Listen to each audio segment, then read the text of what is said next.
El día de hoy vamos a estar hablando acerca de las variedades dialectales del Perú. Y mi grupo está conformado por Natalie Campbell y Carolina Rolón. Bien, primero queremos hacer como un contexto acerca de lo que es Perú actualmente, de las lenguas que se hablan allí, y pues encontramos que Perú es un país muy bilingüe.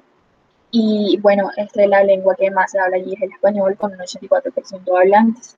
Sin embargo, hay otras lenguas como el quechua, con un 13% de hablantes, y el aymara, con un 1,8% de hablantes. Y bueno, estas vendrían siendo las lenguas que más se hablan en Perú, pero también hay otra cantidad, digamos que aproximadamente unas 50 lenguas que se hablan allí. Bueno, el español que actualmente se habla en Perú viene por disidencias andina, española, africana y china. Es decir, que se da estas distintas variedades dialectales de las que vamos a estar hablando hoy por toda esa influencia de estos países. Bien, hablando un poco acerca de la conquista. Eh, bueno, tenemos que ver que inicialmente el español se hablaba solamente, bueno, en la época de la conquista, el español solamente se hablaba en la ciudad, no se hablaba, digamos, en los pueblos ni en las partes un poco más alejadas. Sin embargo, para eso del siglo XX se da, pues, como empiezan a obligar a las personas, o sea, una discriminación antiindígena. Entonces empiezan a obligar a las personas a que adopten esta lengua, algo que ya habíamos visto antes que se presenta en otros países de Latinoamérica. Eh, bueno, pese a esto, se decidieron, digamos, preservando las lenguas que actualmente se hablan. Y bueno, la mayoría de los conquistadores provenían de Extremadura, Canarias y Andalucía. Y por eso pues se da también las particularidades del castellano que hablamos o que se habla acá en Perú, perdón. Ok, en cuanto a los aspectos culturales, queremos mencionar que actualmente Perú es uno de los países que más cuenta con personas que hablan lenguas indígenas, lo cual es muy positivo porque digamos que de alguna forma se trata de preservar estas culturas. Sin embargo, se da lo que es el prestigio social o el prestigio lingüístico que mencionamos en sociolingüística. ¿Por qué se da? Porque las personas que viven más alejadas o las personas que viven en las zonas rurales tienden a tener menos economía, sus derechos muchas veces no son tenidos en cuenta. Entonces, por todos estos motivos, entonces digamos que el español siempre ha comandado. Bueno, el área de la selva y Amazonía fue de tardía colonización y pues por eso hay muy pocos estudios en cuanto a esto. Y bueno, ahora sí, hablando un poco acerca de Linsky, en 1994, él se basa en las variedades lingüísticas y divide Perú en distintos dialectos. Entonces lo divide en dialectos costeros y dialectos de las tierras altas y de las cuencas amazónicas. Entonces, digamos que los dialectos costeros son los que están acá más cercanos a, sí, los que están a la orilla del Océano Pacífico. Y los de las cuencas amazónicas son San Martín, Amazonas, Cajamares. Y por otro lado, bueno, en la costa, él la divide en costa norte, que es la que se encuentra en frontera con Ecuador acá arriba, lo que encontramos en Piura, Lambayeque, La Libertad.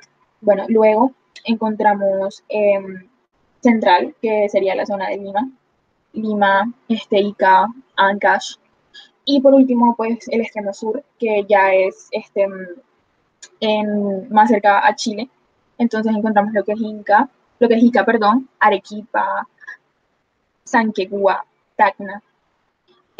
Bueno, ahora sí vamos a estar hablando acerca de las variedades dialectales, específicamente de lo que es el español. Y mis compañeras van a continuar hablándoles de eso. Muchas gracias.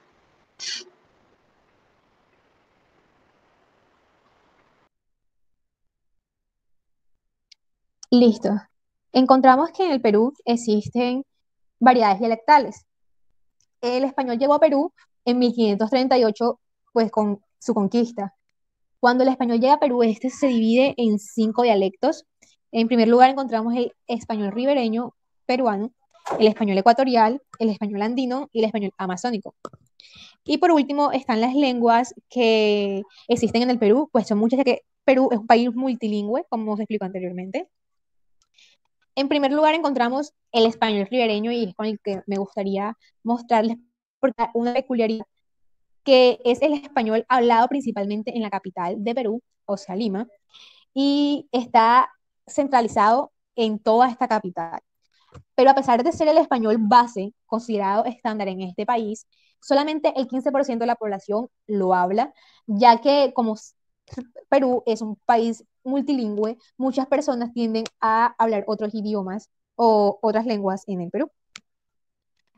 Eh, Sin embargo, a pesar de todo esto, está oficializado como el español base en este país. También encontramos que el español ribereño tiene dos variedades. La primera, que es el centralizado en Lima, como estaba hablando anteriormente, y se tiene prevista como el habla prestigiosa o de prestigio, ya que tiene importancia en la política y en la cultura. Este español tiene algo especial, es que es como la lengua estándar en toda Latinoamérica. Sus características principales es que no tiene ritmo o acento melódico, o sea, no tiene musicalidad como los españoles costeños en las demás regiones de los países americanos. A pesar de ser costeño, no aspira a la S, como si pasa en otros países, y también tiene una correcta emisión de las vibrantes múltiples, como es la M y la S, también la R y la S, perdón. O sea, ellos la saben pronunciar correctamente. Y por último, en la gramática se ajusta a la lengua estandarizada, o sea que es como el español modelo, según la Real Academia Española. Por otra parte, tenemos la segunda variación o variedad de este español ribereño, que entraría a la influencia de los hábitos lingüísticos de la sierra y también se tiene catalogizado como el español coloquial, pues porque reúne todas las voces o todas las lenguas o dialectos de los demás idiomas, lenguas que existen en Perú. Las características principales de esta variación es que tiene voces jato y de jatear, tiene gran uso de diminutivos, papacito, muchachita, un cafecito, y tiene una pronunciación más cerrada de las vocales E y O. Bueno, para finalizar con esto, también digo que el español ribereño tiene unos subdialectos, o sea, que tiene otras variedades en su propio dialecto. Uno de esos subdialectos es el español norteño, pues porque tiene una variante bastante parecida al español ecuatorial, que les hablaremos un poquito más adelante, y tiene una influencia de la lengua extinta mochica o muchic, como se conocía antes. Por otro lado, está el español ribereño o afro, que tiene una fonética muy peculiar, ya que está caracterizada por compartir algunos elementos fonológicos con la lengua chocuana en Colombia. Seguimos con el español ecuatorial. Bueno, el español ecuatorial es el más extendido en el Perú en cuanto al habla, pues tiene diversidad de dialectos en su pronunciación y se asemeja bastante al español colombiano chocuano y al español ecuatorial en Ecuador, por así decirlo, valga la redundancia, ya que este, es la línea base entre todas las lenguas de lenguas y idiomas de los españoles en Colombia, en la parte del Pacífico. Sus características principales es que sí aspiran las S al final, las aspiran o las eliden. Tienen una gran confusión entre la L y la R. La conjugación de la morfología es igual al español costeño, o sea que tienen un parecido bastante grande. Y es hablado principalmente en los departamentos de Piura, Lambayeque y Tumbes en el Perú. Y como dije anteriormente, se habla en Ecuador y en Colombia. Este es el que se parece muchísimo al español chocuano, así que por eso tiene una gran musicalidad en su entonación. Ahora los dejo con mi compañera Carolina, que les va a explicar un poco sobre los demás dialectos del Perú. El español andino es hablado en la sierra peruana, donde el español entra en contacto con dos lenguas indígenas que son el quechua y el aymara. Este es hablado en las zonas rurales y urbano-marginales de esta misma. Los aspectos fonéticos fonológicos encontramos las siguientes características. La alternancia entre los segmentos E, I y O, U. En este fenómeno, que consiste en la aparente confusión de los segmentos que mencioné anteriormente, pero lo que ocurre es que los hablantes bilingües utilizan vocales intermedias, como por ejemplo cuando decimos o cuando ellos dicen ají, no dicen ají, sino ajé. Octubre dicen octubre. Es la mezcla de las dos vocales. En los enlaces vocálicos no permitidos en el quechua se disuelven por el empleo de una semiconsonantización, una eliminación de las vocales o por la construcción de algún hiato. Por ejemplo, iscuila por escuela, lillón por león, surti por suerte. En estos fenómenos encontramos una eliminación de vocales en surti por suerte y una semiconsonantización en los dos casos primeros. Siguiente, Nati, por favor. Las obstruyentes sonoras B, D, G se niegan a desaparecer en esta variedad y porque los hablantes bilingües utilizan mucho las oclusivas en los contextos intervocálicos, como por ejemplo dedo, candado, gato, entre otros.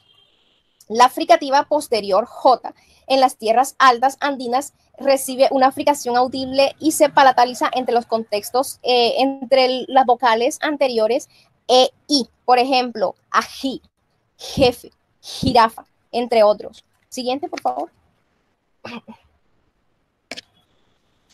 Entre los aspectos morfosintácticos encontramos el loísmo o el lo aspectual, que viene siendo un sufijo aspectual quechua que posteriormente se modificó en esta zona y quedó siendo un sufijo aspectual terminativo, que viene siendo como acá nosotros decir el ya. Relaciona el final de una acción. Por ejemplo, ya lo murió. La carta lo llegó a Juan, lo creía a sus amigos, lo ha entrado el retrato a mi casa, entre otras. Y este fenómeno ocurre en verbos copulativos aproximativos y de movimiento como entrar, correr, ir, venir, salir, entre otros. Siguiente, por favor. La doble marcación de la posesión o el posesivo redundante consiste, es también introducido por el quechua y consiste en que los hablantes quechuas utilizaban una posesión antes del objeto poseído. Por ejemplo, de mi papá su casa, de ti tu amigo es malo, su mujer de Juan. Y en este ejemplo, me lavé mi cara, también es utilizado acá, porque consiste en la posesión de las partes del cuerpo. Peínate tu cabello, lávate tu cara, lávate tus manos, entre otras. La interferencia por sustitución o cambio, el qué diciendo y el qué haciendo. El qué haciendo es utilizado para una causa o un hecho inexplicable. Y el que diciendo es un hecho que se realiza pero que requiere una explicación. Luego tomó nuevos matices semánticos y se empleó también para hacer reproches, dudas, entre otros. Como por ejemplo cuando ¿qué diciendo vienes tarde al colegio? Le están haciendo un reproche, un reclamo de qué explicación tienes tú para haber venido tarde al colegio. La interferencia por sustitución o cambio. Siguiente, Nati.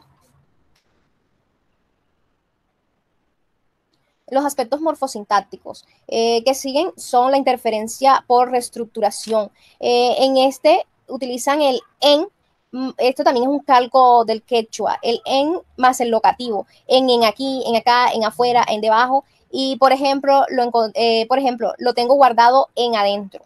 El orden sintáctico SOV es sujeto, objeto directo, verbo, varía. ¿Esto por qué? Porque los hablantes bilingües de esta región toman los calcos y bueno, toman como base también el quechua. Y el quechua es una lengua que tiene muy en cuenta la parte contextual para la organización de las palabras. Entonces encontramos las siguientes variaciones. Sujeto, objeto directo, verbo, perdón, mi hermano, el pico y la pala lleva. Objeto, sujeto, verbo, la iglesia, los hombres y mujeres cuidan. El objeto más el pronombre más un sujeto más el verbo, ejemplo, eso mi profesor revisa. Siguiente, Nati. El español amazónico. Bueno, antes cabe destacar que en el español andino también en los verbos, en casi todos los verbos, ellos utilizan la terminación no más pues, cuando hablan, por ejemplo, dile, no más pues, y esto le da como una musicalidad a las terminaciones de las palabras. Del español amazónico se produce cuando el español andino y el español limeño se encuentran en contacto con las lenguas nativas del Amazonas y tiene las siguientes características. La sibilante S también, al igual que en el español andino, se resiste a ser aspirada. La confusión de la J con la F. por ejemplo, en San Juan, no dicen San Juan, sino San Juan, Jueves, Fugar, entre otros. La oclusión en las intermedias BDG, al igual que en el español andino, también son oclusivas, pero en estas, entre el contexto intervocálico, tiende a alargarse para darle más musicalidad. Por ejemplo, candado, candado, dedo, así. La Y también tiende a fricatizarse y suena como, por ejemplo, un poco parecida a la Y argentina, pero no tan marcada, como por ejemplo, ya, llama, llegar. Eh, los cambios sintácticos que encontramos es el genitivo, que también habíamos mostrado alguna parte en el español andino. Por ejemplo, utilizan el genitivo de antes, de Juan, sus amigas, de María, la casa, entre otros. Muchísimas gracias.